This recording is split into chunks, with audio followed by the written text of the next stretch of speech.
Is this the best Seiko Prospex Speedtimer you can buy in 2025? Stick around to find out.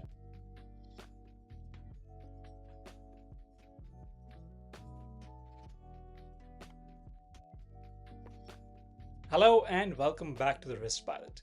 In this video, we're taking a look at the all-new Seiko Prospex Speedtimer, which has started hitting boutiques and watch dealers as of early September 2025. Now, for those of you unfamiliar with the Seiko Prospex Speedtimer range, here's a quick introduction. Seiko have been expanding the Speedtimer range of late, and what we see is that now there are multiple models across different price points. At the entry level, you get the Prospex Speedtimer powered by the solar movement. These are available in a whole host of colors, and this year Seiko even added a limited edition purple dial, calling it the Tokyo Athletics Limited Edition. I took a look at this watch in an earlier video. You can check that out. I'll be sure to put a link to that video in the description below. But these are chronograph speed timers priced between $550 to about $750. And the reason the price varies so much is because it depends on where you are and where you're buying from. Sometimes I notice that Amazon US runs discounts on these watches, putting it in the $530, $540 range. And if you do end up going to a Seiko boutique in a city like, let's say, Japan or Singapore, you could end up paying around $700 to $750 for these watches. But these are all chronograph watches powered by a solar movement. Now, if you wanted something higher end, Seiko offers the SRQ series, which is priced at about $2,500. These are watches which come with a mechanical movement with about 45 hours of power reserve. They are vintage inspired and they feel a little bit more higher in quality compared to the solar powered movements, but it is a pretty steep price difference between about $500 to $700 for the solar movements and about $2,500 for the SRQ series.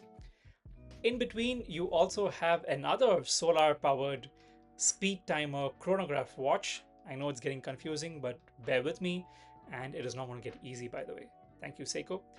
But this is the SFJ series, which again offers the chrono complication, but with a solar-powered movement at about $800 to $900. So if you wanted a Seiko Speedtimer, but with a mechanical movement, at about $1,000, enter the new Prospex Speedtimer. But it does get confusing because the new Prospex Speedtimer is not a chronograph. Makes me want to scratch my head. And I think that was a mistake I'm making. I'm trying to overanalyze this watch and see where it fits in the product portfolio. None of that. I'm just going to keep it plain, simple, and stupid. This is a great looking Seiko Prospex Speedtimer which has just come out at the $1,000 price point with a mechanical movement. Here's what this watch is all about. The new Prospex Speedtimer, while missing out on the chronograph functionality, gets an inner rotating countdown bezel operated by the crown at the 4 o'clock position. You also get a date display tucked between the 4 and 5 o'clock positions, and there are 2 color options on offer, 3 if you count a special edition Datsun model, which is limited to 2,500 pieces and comes with a black leather strap. Personally, I would avoid the Datsun Special Edition. I took a look at it again in another video and it doesn't feel special by any means. The strap looks okay and feels very average.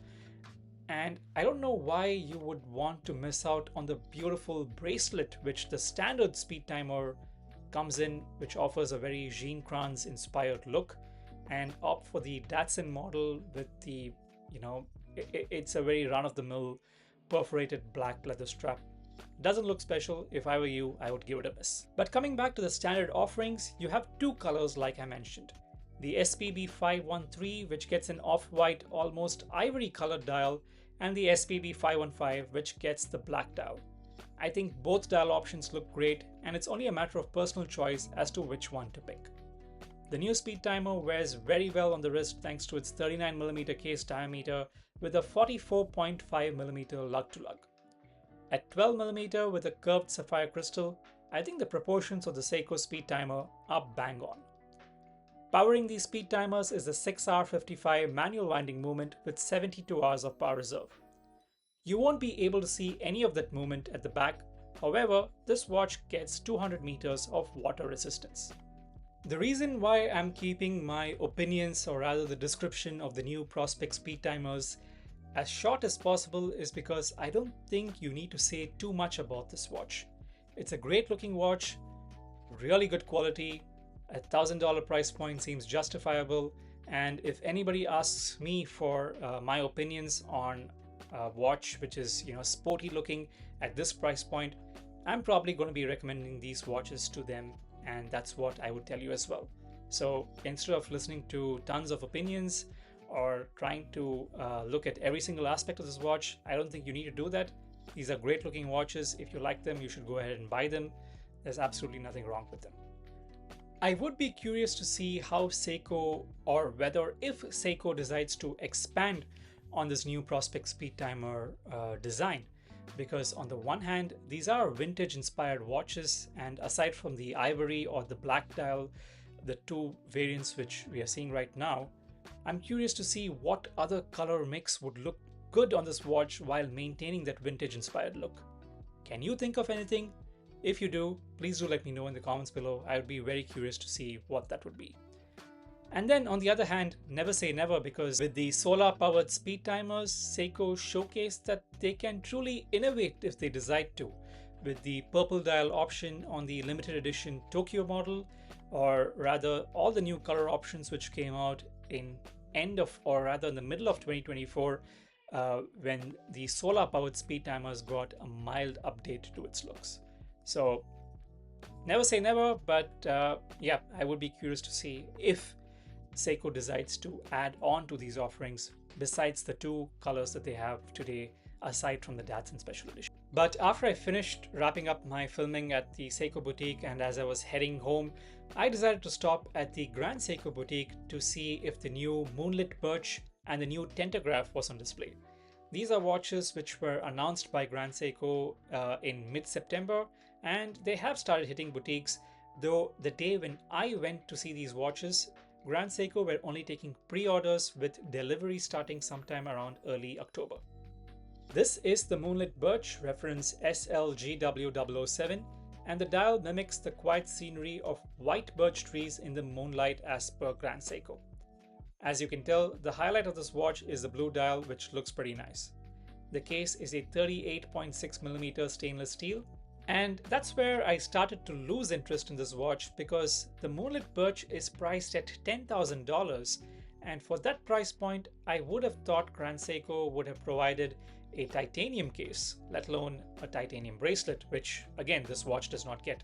In fact, this watch does not even get a stainless steel bracelet because it comes only with a cow leather strap complemented in the same blue dial. And I get the aesthetic, but for $10,000, I really would have liked to see a titanium case at least. And despite complementing the dial in its blue shade, the leather strap didn't feel special by any means. The Moonlit Birch gets the 9SA4 high beat movement with 80 hours of power reserve, but for me personally, I would rather have the SLGB003, which gets the spring drive movement but is enclosed in an all titanium case and bracelet, and is priced in the whereabouts of the Moonlit Birch, maybe even cheaper.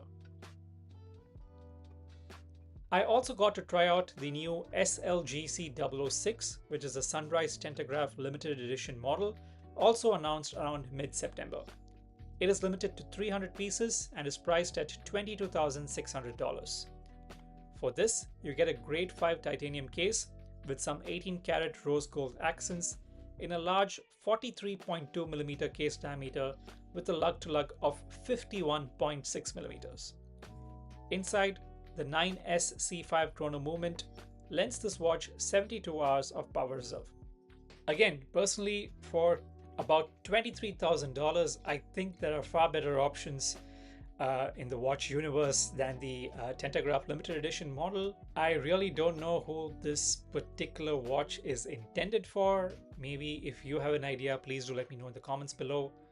But yeah, as you have probably guessed, I'm not a fan of large overpriced Grand Seiko models, so It's nice to take a look, but again, not my cup of tea. Finally, the last clip I have for you is the new color options on the 37mm Citizen Tsuyosa.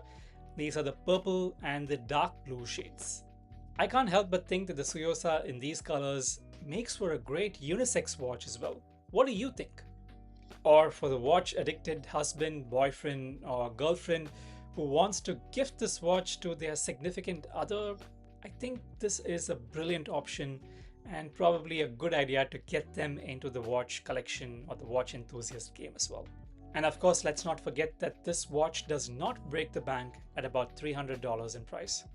Take a look and let me know what you think. As always, thank you so much for watching this video, and I hope to see you as a subscriber to the channel. Take care.